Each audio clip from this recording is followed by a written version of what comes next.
The movie starts in the year 1962 on an Italian ocean liner named Grazia. A singer named Francesca is entertaining the guests who enjoy the night dancing with their loved ones. Amidst the crowd, a little girl named Katie sits alone because she doesn't have a partner to dance with. The captain of the ship notices this and brings her to the floor. The lively party quickly turns into a dreadful one when an unknown hand lifts a lever that tightens a wire cord. The wire then snaps and whips across the dance floor, bisecting the passengers and crew. Their bodies thump on the ground one after another, creating a bloodbath. The only person alive on the dance floor is Katie since the wire couldn't get her because of her height. The scene cuts 40 years later to the future. A salvage crew of 6 people is rescuing a random vessel from the sea. Captain Murphy leads his team and successfully brings the ship to the shore. The group then goes to a pub to celebrate where they are approached by an old acquaintance named Jack. Jack also works in the marine business and has heard about a ghost ship from 1962. Rumor has it that the ship contains a chest of gold that has been missing for half a century. The person who brings the ship to the shore gets to claim whatever is in it. This sparks the crew's interest and they set off to look for the ship on their salvage tug the next day. After a few hours long trip, they reach the destination but the tracker shows no ships around the area. They check if it is working properly and come to the conclusion that the report was fake. Just when they are about to turn around, they get the view of a massive commercial ship in front of them. Their boat slams onto the ship but luckily, the impact is not damaging. After dwelling on who gets to go inside first, Jack and a crewmate Greer stay behind while the rest 4 enter the ship. Only seconds after their arrival, the group starts experiencing paranormal activities. First, they hear random noises, then, they see things moving through the dark corners. They blame it on the wind and keep moving but behind them, a Scrabble moves on its own and forms the words, "Welcome aboard." When they are on the upper deck, one of the crew members named Munder falls into a hole but he is saved by the only woman in the group, Maureen. As she tries pulling him up, the little girl Katie suddenly appears in the background. She disappears within seconds, not giving Maureen a chance to comprehend if she is real. The incident makes her feel uneasy but she doesn't tell anyone about it. A little further, the group discovers a digital watch on the floor. Since these kinds of watches were not a thing in 1962, they theorize that someone has been on the ship before them. After that, the captain decides to continue the search the next day since the ship is massive. When Maureen is alone at night, Jack approaches her. He senses that she is tense after she saved Munder earlier. Upon finding out about the little girl, Jack goes quiet for a few seconds. He seems to know something but doesn't show it on the outside. Instead, he suggests Maureen sleep for some hours to get rid of the hallucinations. The next day, the crew sits down to plan their next move. They have discovered that the ship is sinking slowly because of damage to its base. They decide to stay in the waters for 3 days to fix it and then return to the shore with the entire ship. Without wasting much time, they continue their respective jobs in the different parts of the ship. Meanwhile, Maureen explores it and reaches the swimming pool area. She notices bullet marks on the wall, which is strange because they were told that all passengers died of drowning. While trying to climb out of the pool, she again comes face to face with Katie. Startled, she falls off the ladder and starts bleeding from her head. However, when she looks back up, Jack is standing in the place where Katie was seconds ago.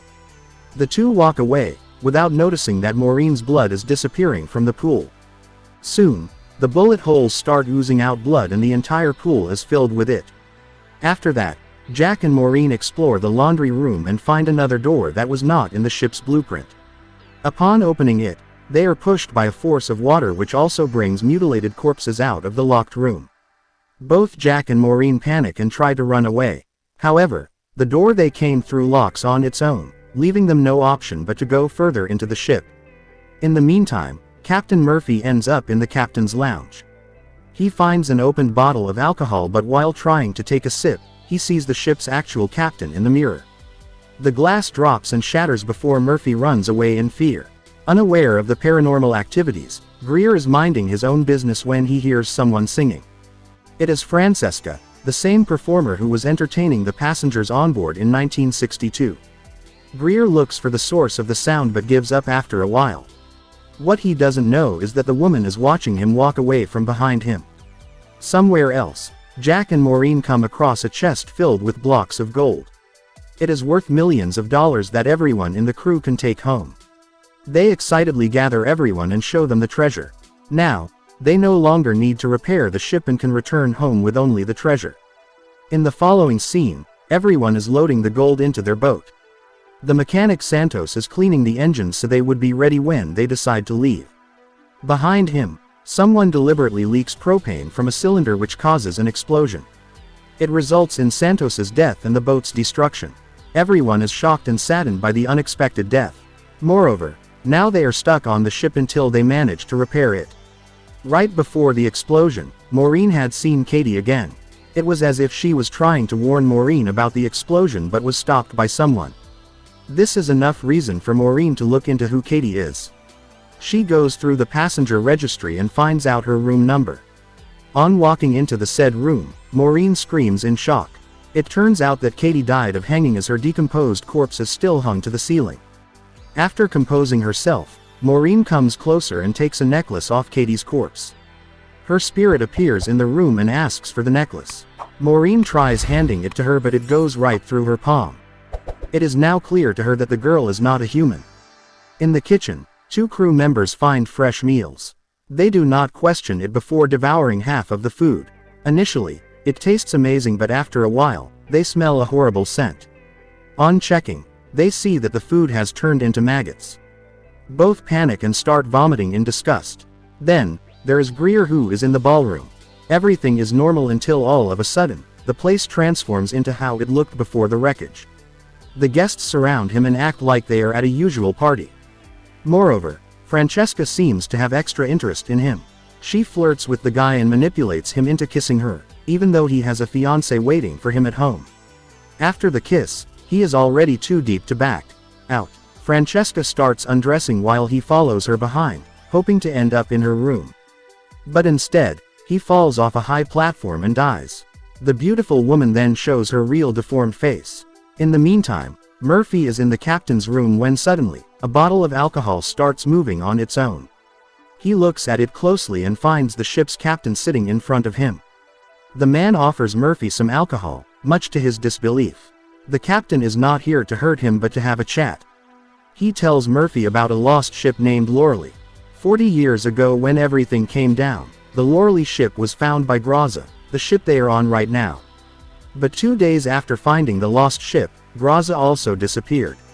With that being said, Murphy is handed a picture that leaves him in shock. Meanwhile, Katie and Maureen are also chatting in her room. The little girl reveals that everyone who died on the ship 40 years ago has been trapped here ever since. They cannot go to heaven because someone powerful is binding them to the ship. Now, the only way they can be released is if the ship is destroyed. Before Katie explains who the powerful person is, the walls in the room start changing colors. She panics and orders Maureen to run away before disappearing herself. Back in the swimming pool area, Murphy is looking for the rest of the crew. He has finally found out the truth about the ship's disappearance and wants to return to the shore as soon as possible. But on the way, he is attacked by several Santos, the guy who died in the explosion earlier. The hallucinations seem so real that when Maureen approaches him, Murphy thinks she is also the ghost of Santos. He attacks her and does everything he can to end her life. Maureen somehow manages to stab him in the feet and save herself. A while later, Jack arrives and knocks Murphy out for their own safety. They put him in a drained fish tank and lock him inside. By now, the group doesn't care about the gold and just wants to return to the land. They continue fixing the ship for the next few hours and finally get done. Since Greer has still not returned from the lounge area, everyone is worried. While the guys do some last-minute checking, Maureen goes to look for him. She yet again comes across Katie who shows her Greer's dead body.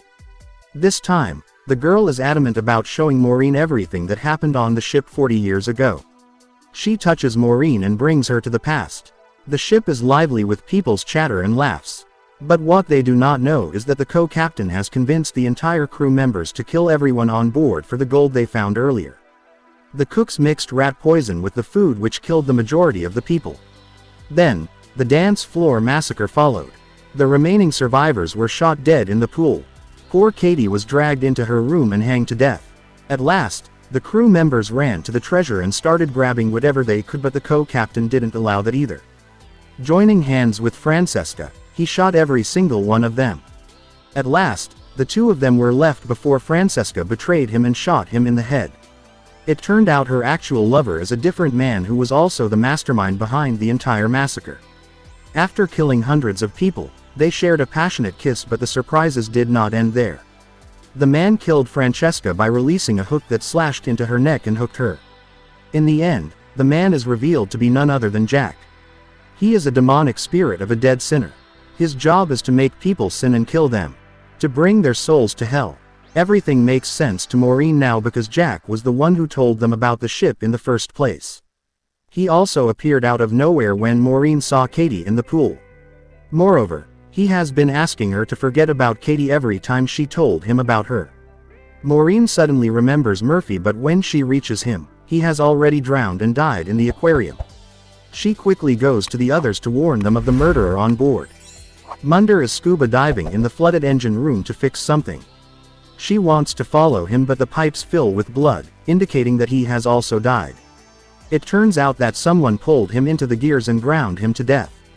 Now, the only two people left are Maureen and the last crew member named Dodge. She asks him to keep an eye out for Jack while she places explosives on the ship. But when Dodge and Jack are alone, Jack plays games with his head and starts a fight. In a fit of rage, Dodge shoots him and assumes that he is dead. He then goes to Maureen, who has just gotten done setting the explosives. He tells her he killed Jack and that they can start a life together using the gold. Maureen thinks about it for a second and asks him why he hasn't inquired about Munder, who still hasn't been found. It is then revealed that the person is actually Jack, who was trying to make Maureen sin. As long as this boat remains, the souls will never be let free. Jack knows that Maureen is a good person, so he offers to spare her life in exchange for her not interfering with his rules. But as a reply, Maureen detonates the explosives. Jack and the entire ship are blown into pieces while Maureen jumps off and saves her life. She is underwater struggling to find a way out when Katie comes to her rescue. Finally, all the souls who died on the ship are let free. The next morning, a cruise ship finds Maureen floating on a box and she is rescued. As she is being taken away in an ambulance, she notices a crate of gold being loaded onto a cruise ship. Jack has somehow been resurrected and is planning to continue the cycle of sin. The movie ends as Maureen screams and the ambulance door closes.